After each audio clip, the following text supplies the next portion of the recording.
Le 21 novembre 1959, l'abbé Fulbert Yulu devient président de la République, fonction qu'il cumule avec celle de maire de Brazzaville.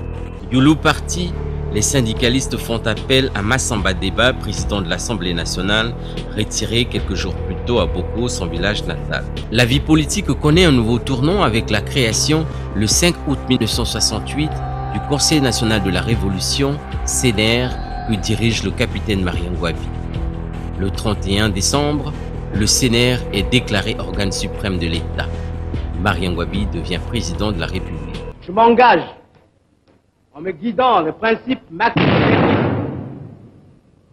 à défendre les statuts et la Constitution, à consacrer toutes mes forces outillant les idéaux prolétariens du peuple congolais.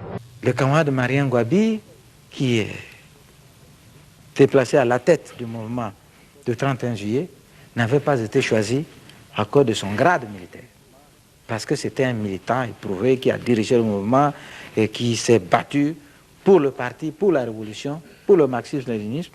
Et on l'a vu toute sa vie. Il est resté conséquent.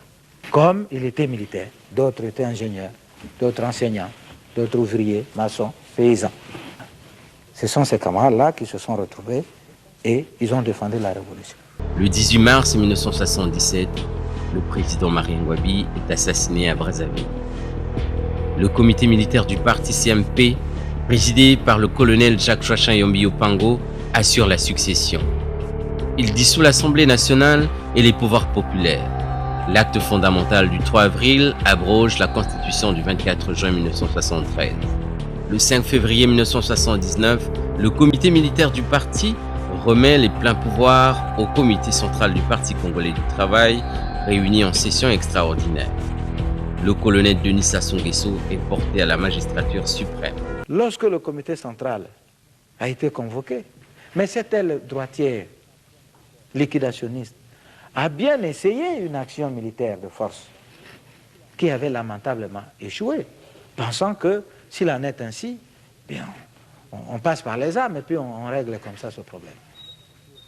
Vous savez tous le regroupement qui s'est créé autour de Yombi et qui a, au plan militaire, échoué. Mais parce que justement dans l'armée, comme disait le camarade de Kamba tout à l'heure, nous avons des camarades authentiquement révolutionnaires qui n'ont pas accepté, qui ont bien constaté aussi que cette ligne-là droitière était dangereuse. Et le rapport des débats à l'armée était extrêmement violent contre cette ligne droitière. Et la mobilisation qu'ils ont voulu tenter dans l'armée, le 5 février, pour essayer de neutraliser le comité central, lamentablement échoué.